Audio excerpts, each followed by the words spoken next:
Test 1 2 test 2 1 test 2 1 test 2 1 test 2 1.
Welcome.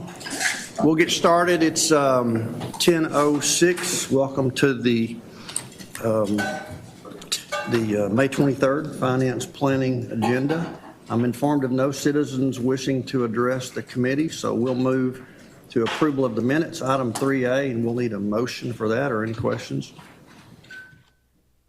guess we have a quorum, don't we? We do. Okay. Daphne's making sure. Okay, we have a motion and a second. Second. Any question or discussion? If not, all in favor say aye. All opposed, same sign. That motion carries. Thank you. Okie dokie. Let's move on. Jill, reports, master facility plan, construction project update. We have updated the placemat, if you will. I think it's much more user-friendly and useful now. So Rory and Jill, both thank you for your efforts on that, but we'll let them walk through that with us. Yeah, we'll continue to refine them as well and make them more standardized. We have different project managers that work on these various placemats, so we're continuing to refine that. I have David Watkins here from Broadus, so he'll provide us an update today on Medical Home Southwest and the Psychiatric Emergency Center. Welcome, David. Thank you.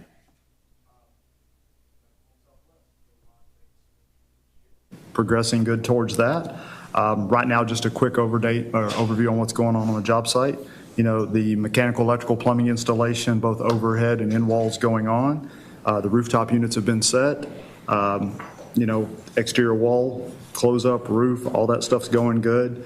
The things that you may not see is procurement of equipment, furniture, and signage has begun. That's important to get to that end date, so everything's moving where it should be. And I guess the other exciting thing is we're getting to do a few walkthroughs on the site. So, you know, we're starting to close up walls now. People can see their spaces, see how it's going to operate and function. Dr. Duncan and I had the opportunity to go visit on the site a couple of weeks ago, and it is starting to look like a clinic now. You can actually tell where nurses' stations are going to be, where exam rooms are going to be, pharmacy, and all the other associated, you know, KPUs or services. And so, very exciting to see it really come together and look like a clinic. Yeah, I already put my nameplate on the room. So, but did you see? Well, asked about the lots on each side of the medical home. I mean, how bad it is. I don't know if we can talk to the city or court enforcement to cut it.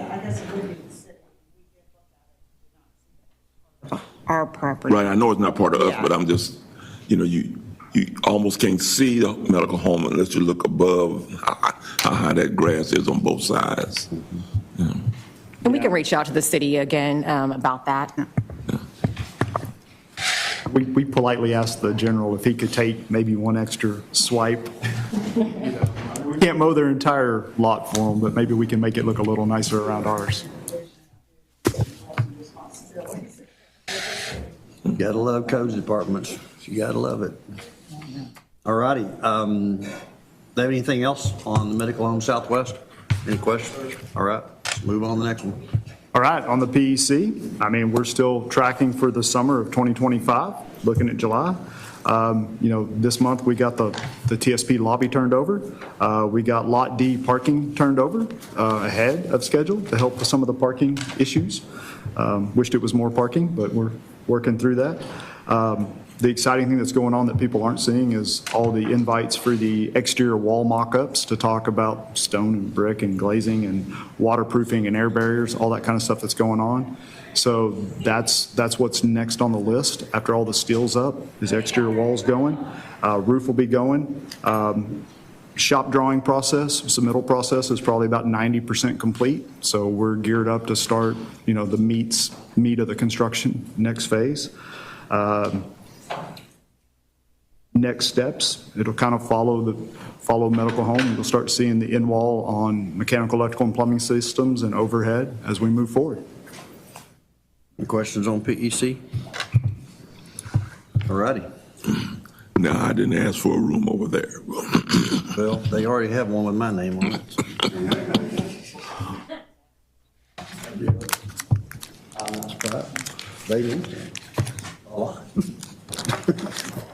All right. David, does that do it for you? Anything else? We're good, sir. Good to see you. Thanks for being here today. We appreciate it very much. All righty, Rory. Or item, please, Chair, if possible. I'd like to call up Ramon Gajardo. There you go, sir.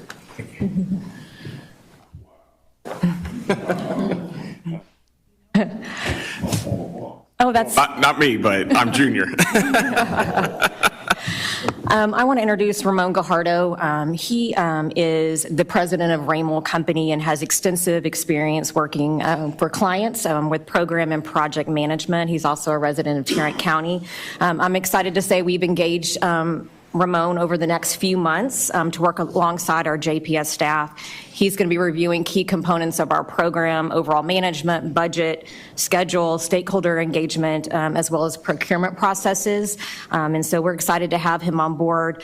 He, previous to working at Raymond, his company, also worked for Burns, so heavy construction experience as far as project and program management. Clients have included American Airlines and HCA, THR, USMD, Texas Wesleyan, many of the key players around Tarrant County and further. So want to introduce Ramon. You may see him coming up to make some presentations in the future. So welcome, Ramon. I do appreciate it. Thank you all for this opportunity. Welcome, Ramon. It's and Jill and Karen and I had a chance to visit with this in advance. I think this is a great move for us. With the transitional changes we've made in personnel, making certain that we've got extension of hospital staff kind of watching things for us and reporting back to us, I think is a great idea. Ramon's got a fantastic reputation. His company has done work even larger than ours. And so, Ramon, welcome. We appreciate it. Please make it a habit of coming back and visiting with us. Will do.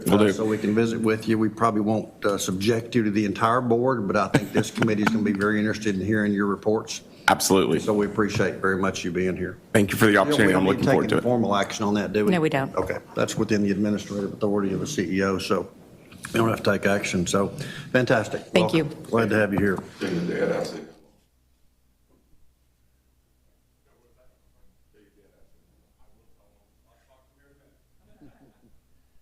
All right. Rory? Welcome, sir. Good morning. Good morning. My colleague Colin asked me if we were going to be here the full 2 hours. I'll do my part to not make that happen, Colin. 2 hours? He asked if it was going to go the full You're 2 the hours. last hour of the meeting. A couple of things, just general CFO report. Hilltop Securities, we do a quarterly investment report. That is posted in your portal. You should see that now. Just some light reading there for you if you would like to partake in that.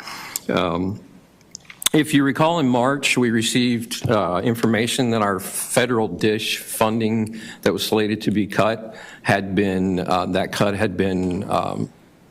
extended, so there will not be a cut in this year. We still do not have a number yet on that. We expect a number around June, so we'll keep you informed on that progression, but the cuts were delayed, and I expect that to come up again in the December legislation around budget talks at the federal level. So for this year, we are good for DISH funding, but we do not know the actual number yet. So Michael's right. He was here the other day. He was. He had a crystal ball. Well, I think he does have a crystal ball. He has his thumb on the pulse up there. So good news. Roy, just to take you back for a second on the investment report, and that's in everybody's backup, so I hope they have a chance to look at it. We get those quarterly. Yes. So we typically don't make a habit of bringing the group forward to talk about those unless there's questions, but it's crucial for us, right? And interest rates are changing. So, Roy, I think, just let's have them come at some point during the year. Not so much as to question the portfolio, but to try to give us some idea of what we're looking at.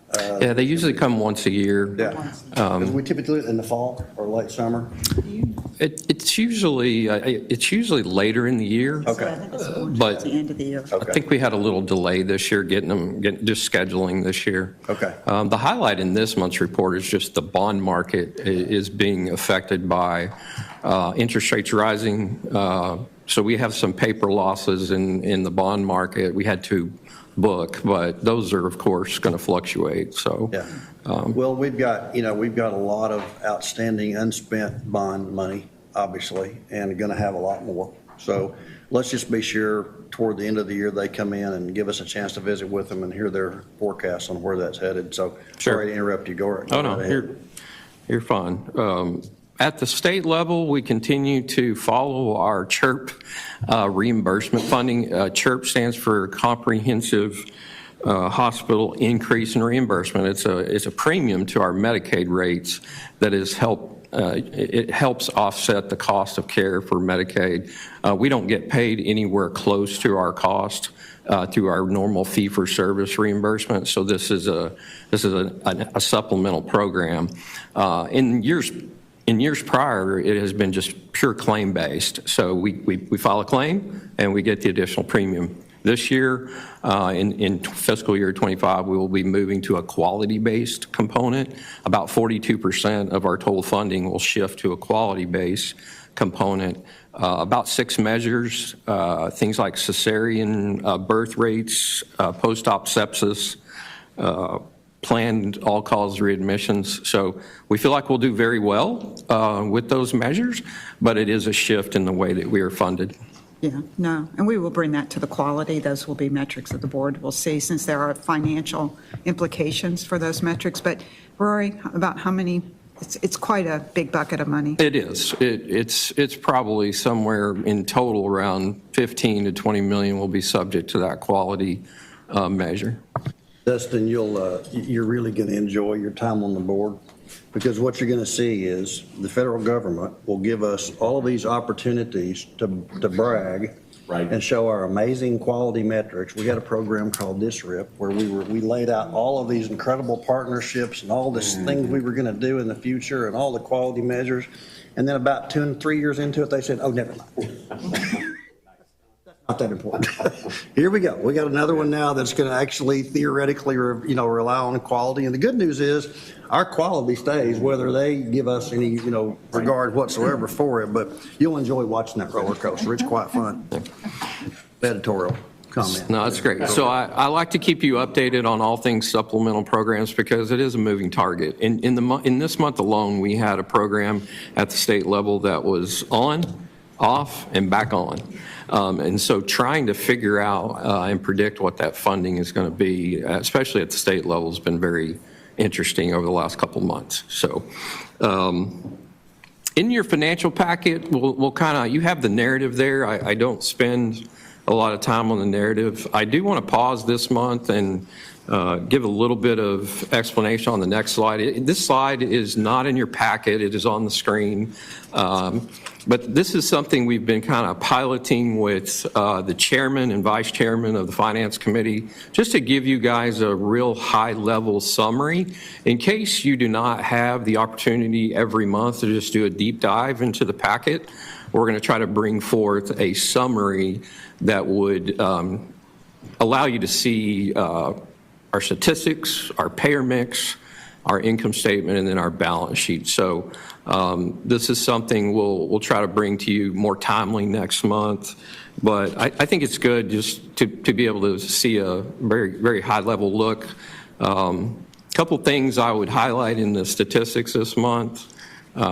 We have a variance to budget, but we also have a variance to the prior year. So it helps you see not only where are we at now, but where are we looking in comparison to the prior year. So almost green all the way up and down to the prior year. And then we have, of course, a few areas where we're not quite on target. But the payer mix section is well documented what's going on there. We have lower Medicaid due to unwinding and also a little bit better Cigna marketplace improvement in commercial. The rest of it is kind of what I would call normal shifts from self-pay to connections and then just a very small increase in Medicare. And then we have your days cash outlined in the bottom right, as well as the total operating cash dollars. I did look at this month a little bit. Why are we lower in cash, 25 million from the prior year? We've got some debt service dollars that are allocated for paying bond cost, and so that's the real decrease in cash. We've actually grown days cash on hand a little bit over the prior year, 11 days. And then the bottom left is your income statement. Really just can kind of see where we're at from a net patient revenue, also supplemental expenses, operating income, and net income. So questions or comments, this will be your summary page going forward that we'll use. Rory brought this to DT and I last week as we started talking about what these dashboard, snapshots need to look like. And so what we'd like for you all to do is, begin considering not only these metrics, but others that you think might be useful. Because the idea here is let's give an entire month of snapshot. Let's cover the issues that are important. Let's color code it for quick viewing. If it's a green, it's good news. If it's yellow, it's nyeh. And if it's red, it means we're behind. And we talked about this. Using this same sort of color coding for all of our metrics is useful. And I think Rory's done a great job of identifying clearly the key indicators that we're all going to be looking at from a financial perspective, but also indicators that will be impactful on budget, days cash on hand, the dollars that we have available for, future payment for bond debt service, but also dollars that we're protecting for the bond program moving forward. And last year, as you all know, we didn't have a clear snapshot that was an easy picture that we could present to Commissioners Court. Or frankly, I think there was a lot of questions even at the board level about what our finance quality metrics were. This is an effort to really create a visual, snapshot of the important quality metrics at JPS. So as you consider this, this is a fluid, dynamic document. I mean, we want your feedback on it. We want to get input on it. I think it's a great start, Rory. I think you've done a super job with it. But this will be something you start seeing regularly, and hopefully to the extent that there are global questions about finance, they're going to pop up right here. So there's going to be a consolidated place to refer to start looking for answers there. So any questions on the format? I know you haven't got it in your packet yet. It will be there next month. But it's a useful tool, Rory. I appreciate you putting that together for us. Yep. Uh-huh. So if yellow, does it go to red or you go to green? So I'm anything confused between that and orange. Yeah, so anything under 3% is red, anything over 3% is green. So the area in between plus or minus 3 is just kind of gradient or graded. So it's kind of in between. So that's why you get a variation of yellow and orange kind of in there.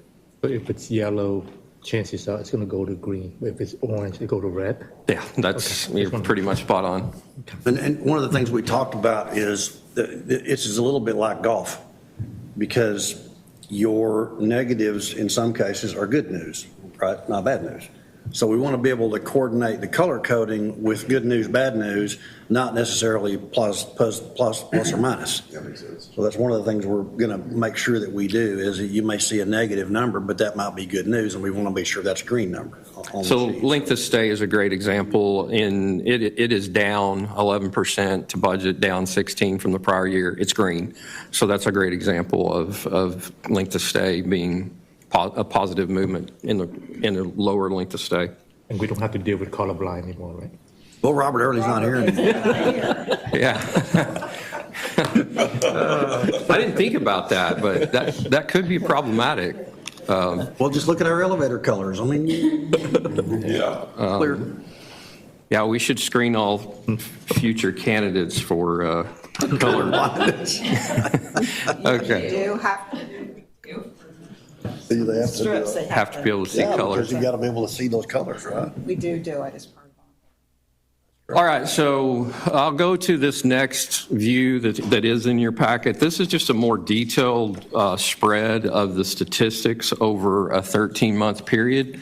The one thing that I would point out in the month of April is this is the first month of the fiscal year that we have not had any red indicators. So surgery has rebounded, particularly in the inpatient area. We are not green, but we are certainly within that, say, 3% target.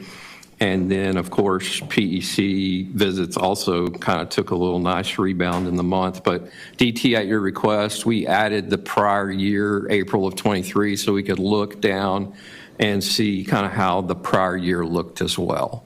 So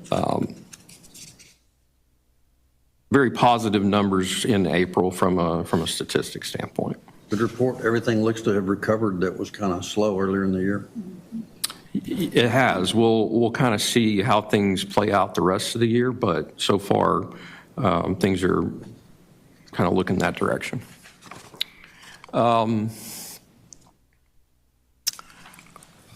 These are still in your packet. Just they will become, I think, redundant at some point.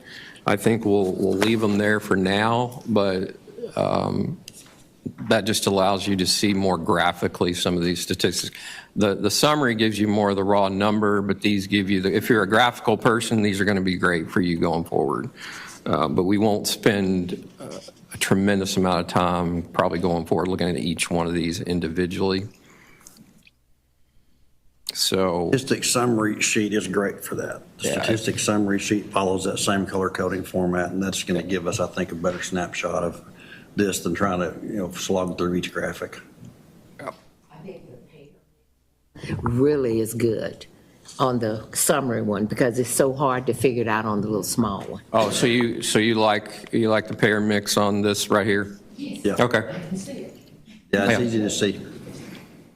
Yeah, the other one does have very small numbers. I agree. So, all right. So on the financial metrics, I would point out just one of the things we watch really, really closely is the cash collections. We really were right at target for cash collections for the month of April. We've only had really 1 month that dipped below that target in January, and you can see in February we did rebound. So we're running right at 100% year to date, which is an indicator of are we collecting the revenue that we are putting on the income statement, the net revenue. And then the connections enrollment does continue to grow a little bit there with our expansion of eligibility beyond that first year period. We are simplifying that re-enrollment process for those members. Rory, on the financial metrics that you show, and I don't think it's necessarily useful or relevant each time, but periodically, would you incorporate an aging report into this so that we can have some idea of how we're doing on AR relative to aging? Yeah, absolutely. We were making huge improvements on that and have continued to, and again, those of you, Ralph and I remember, 12 years ago, it was pretty astounding how our aging report looked. It was so far behind. And we've really gone a long ways to improving that. So it might be useful just to incorporate that. We've, I think when I started here, we were in the low 50s, and we're hovering around 45 right now. Yeah. We have been as low as 42. So yeah, we can bring that back. We're never going to be as good as many just because of the nature of our work and the nature of our payers. But to the extent that we can continue to show efforts to improve that, obviously it helps the cash position and shows our the great work of our staff. So just periodically throw an aging report in.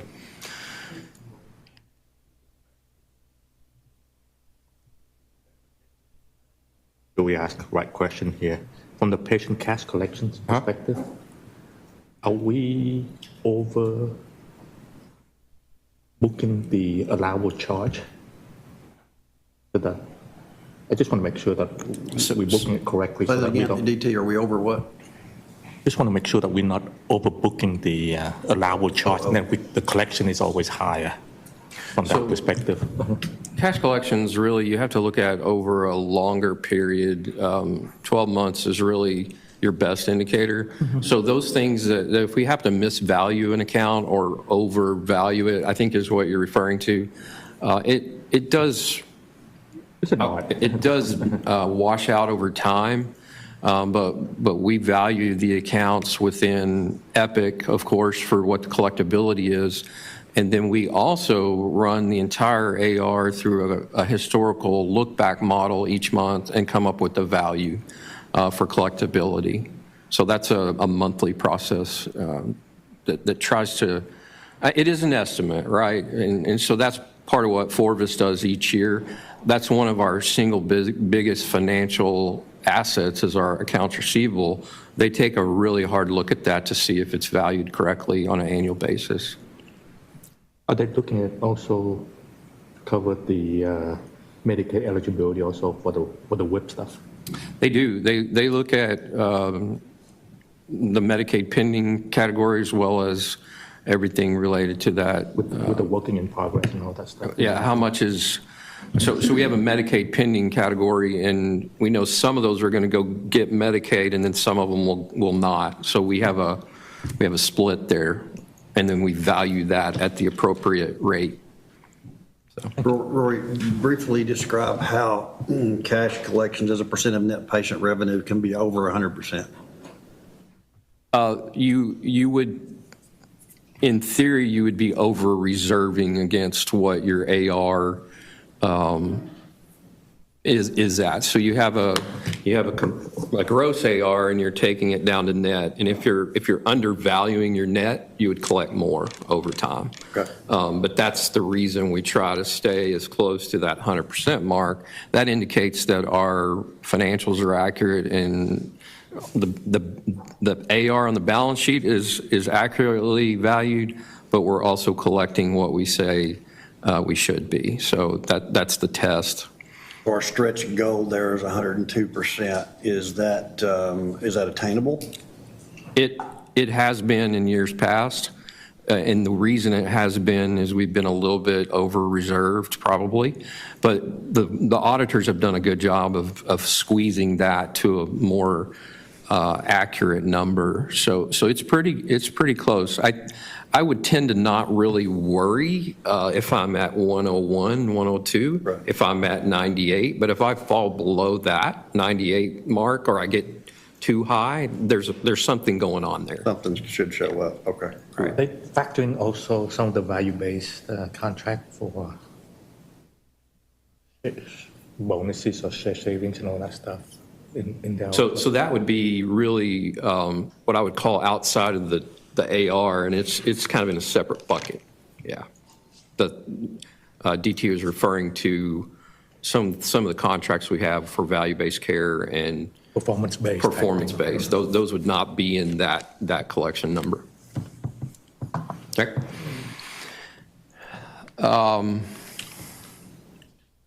This is the dashboard that we presented last month.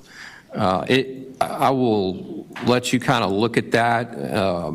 The only thing I would say is the Fit for Growth number is going to be, I'm going to have to bring that to you probably less frequent than monthly. It's a tracking exercise that we're trying to automate to a little bit quicker turnaround, but it takes us almost a full 2 weeks past the close of the month to get a good Fit for Growth number for you and that cost savings. So we'll probably be a little bit delayed on that metric, maybe 1 month. So I just wanted to point that out. So briefly, just describe Fit for Growth because we have new folks. Sure.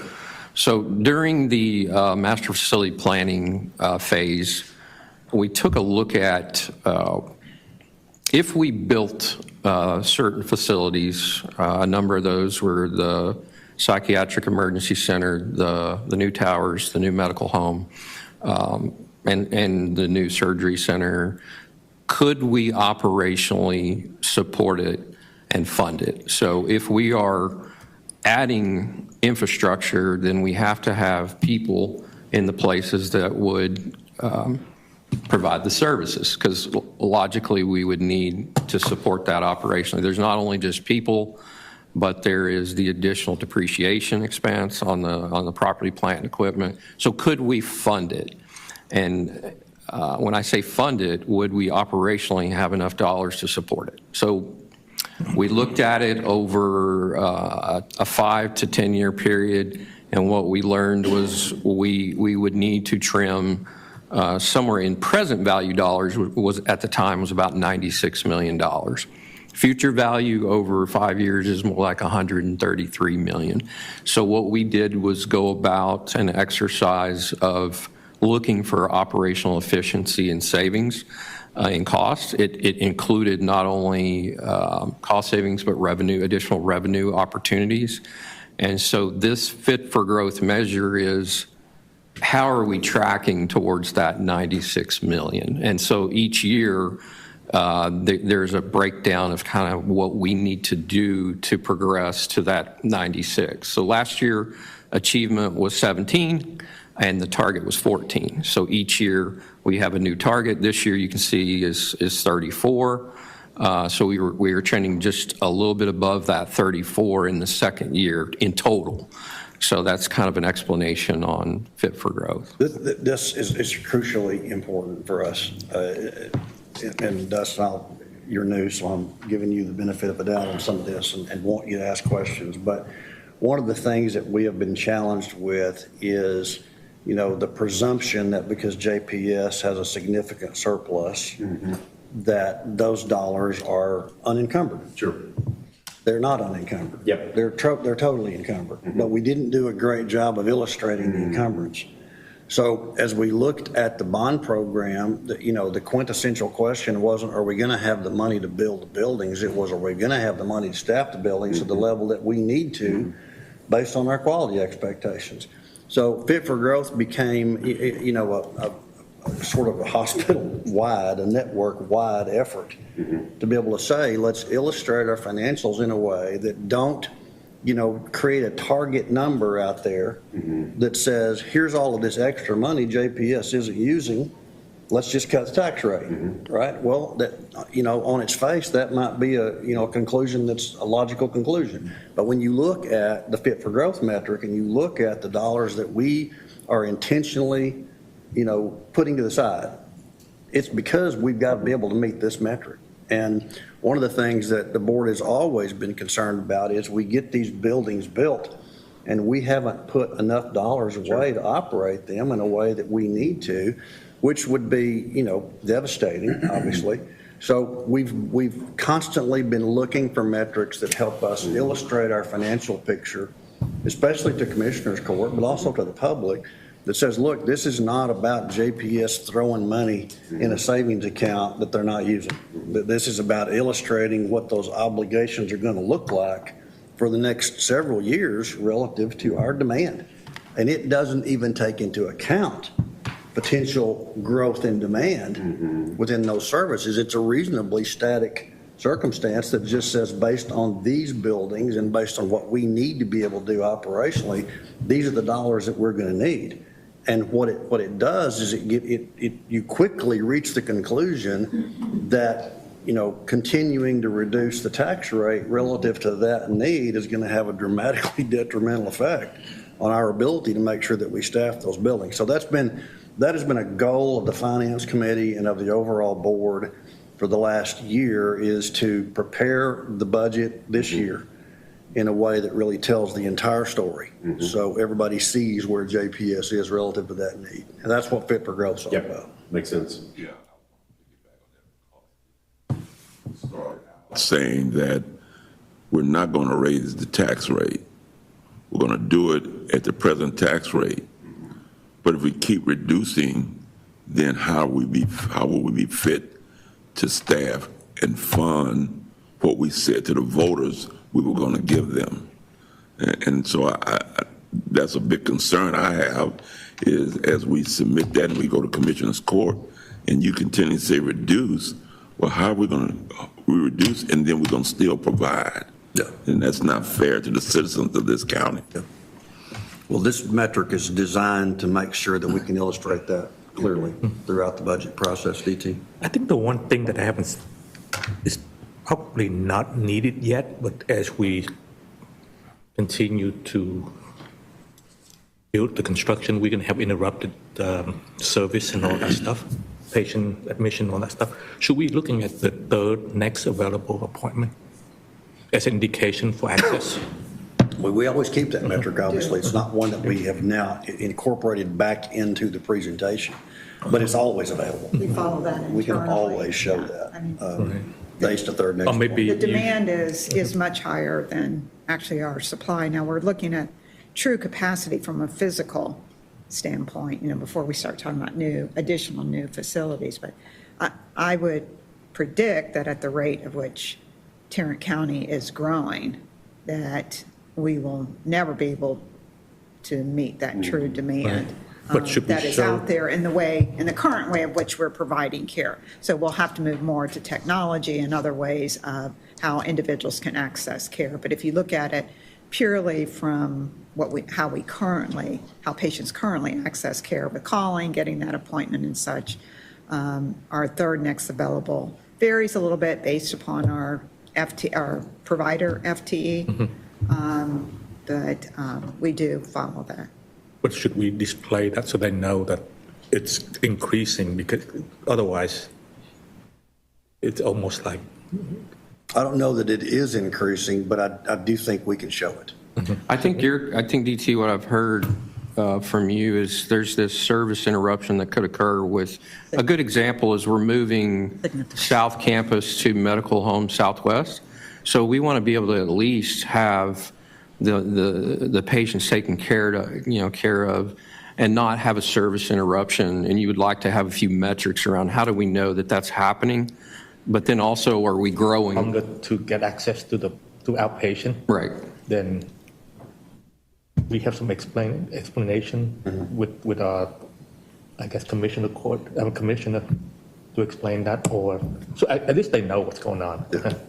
Based on that. So is it more around the service interruption as we transition from one location to another, or just access in general? What? Access in general. Yeah. Okay. Yeah, I don't think it needs to be, it doesn't need to be focused on just the transition into the new buildings. It needs to be, to the extent that our demand is continuing to grow, we need to be able to illustrate that in hard data terms. And days, for next appointment is one of those metrics, and I think it's useful. It has to be taken in context with a lot of other things, because in some cases, and Zelia will tell you this, I mean, we've seen PEC emergency, demand go down, not because there's fewer people that need service, but because we've been more successful in getting those people into a clinic environment and coming in for appointments. Well, that's a huge benefit. It's a huge win for us. So you can't take it as one, idea and say this defines the entire process. But I think to the extent that we can continue to, isolate metrics that do show the true demand as well as true access moving forward, it goes well beyond the transitional phase of moving into the new buildings. Okay. It's also help us with staffing, right? If we don't have the provider to see the patient, it may increase, but that doesn't mean that we should cut from outside looking and said, oh, you can still operate without those providers. Why don't you take them off your budget or something? End up in the ED. Exactly. It costs us more. Yeah. Good Okay. feedback. So you got the summary page, but a couple of highlights on the income statement just for a little bit deeper dive. I've talked about salaries and wages all year and how contract labor has been down. We continue to see, just a very slight difference when you combine those two together for the month of April. But then year to date, you're seeing the net be positive. So we're about 6.5 million overall. When you combine those labor categories, we're favorable. Budget in the month of April for benefits, you can see we have a little bit of an interesting difference in benefits. It's mostly related to a pension actuary. Every year, the actuary is going to value that pension, and we had a little catch up to do over the last part of the year here. And then supplies is a little bit over budget, but when you do adjust for our volume, we are very much on target from a flex standpoint. And then I would point out that ad valorem did come in about $1 million under budget, but we are experiencing a time of year where we are seeing just levy adjustments. That's a normal process. We have those taxpayers that would appeal or protest, and then we get an adjustment. So that's kind of a normal course of business.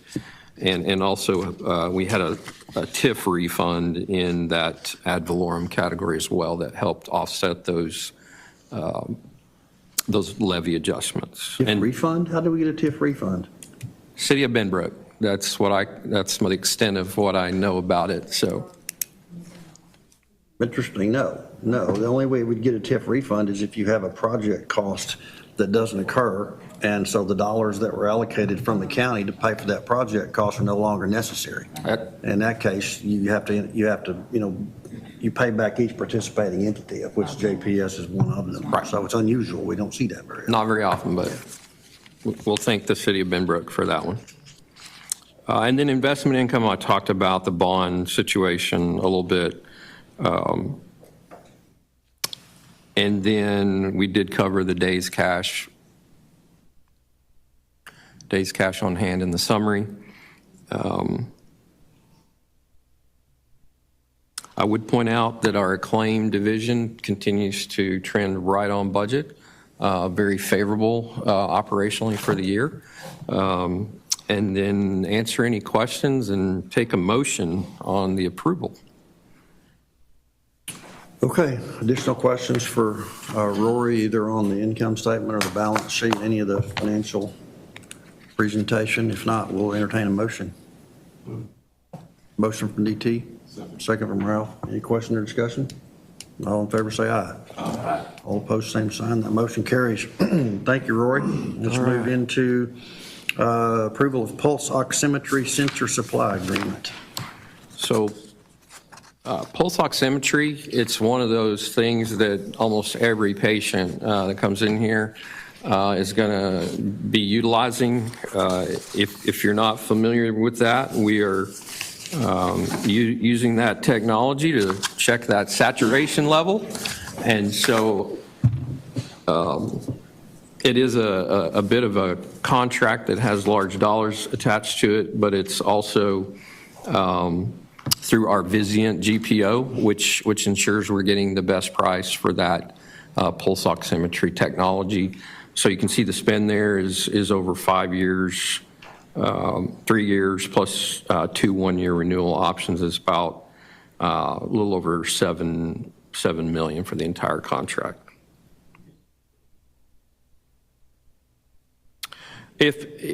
No, this would be patients here in the facility, not remote monitoring.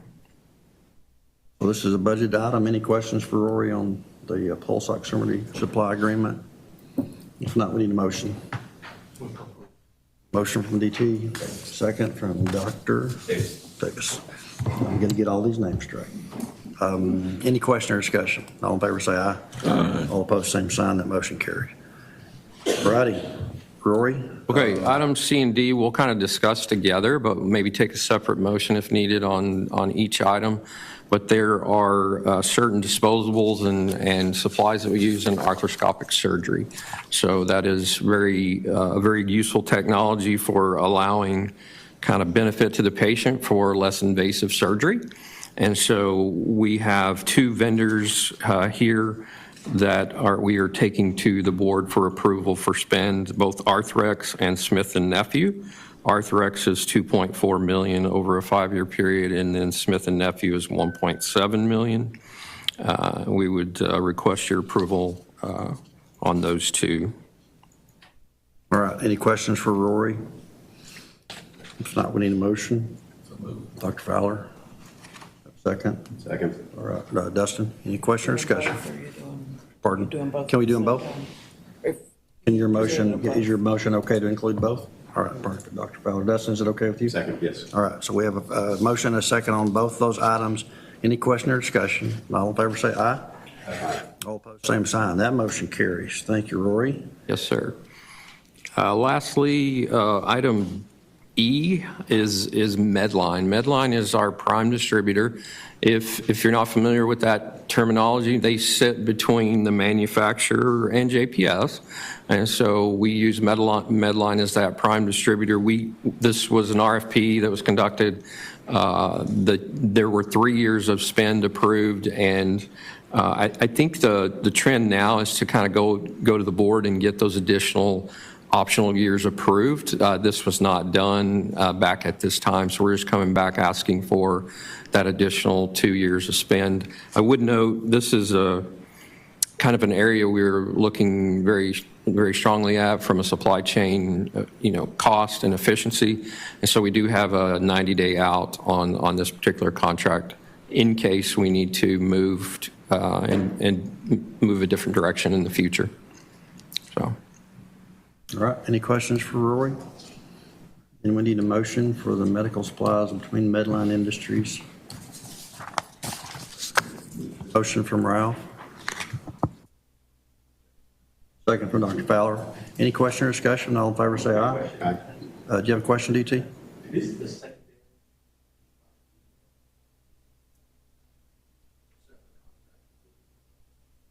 Not for 2 VCM. Does that satisfy your question? Yes. All right, so all in favor of the motion say aye. Aye. All opposed, same sign. That motion carries. Thank you very much, Rory, and does that do it for you? It does. It does, yes. Jill, you'll come up and talk about the pricing agreement between Steris Corporation and Tarrant County Hospital District. Yes, I'm looking for your approval of a pricing agreement with Steris to purchase 13 endo dry cabinets for our endoscopy and ORs. The prices for the purchase is almost $592,000, and it is based off our Vizient contract. Are any questions for Jill? Any supply, basic requirement, supply later on also as well? Yes, it has supplies that are associated with that as well. It's the accessories that are with the cabinets, but then we also have supplies that are part of our normal operations as well.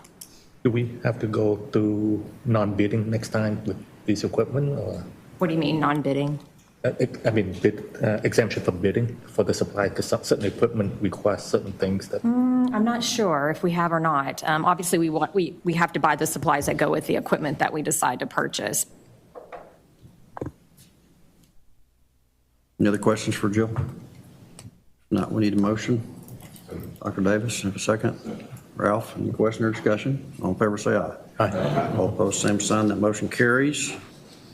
Mr. Showalter, exemption to bid, master product license and services agreement.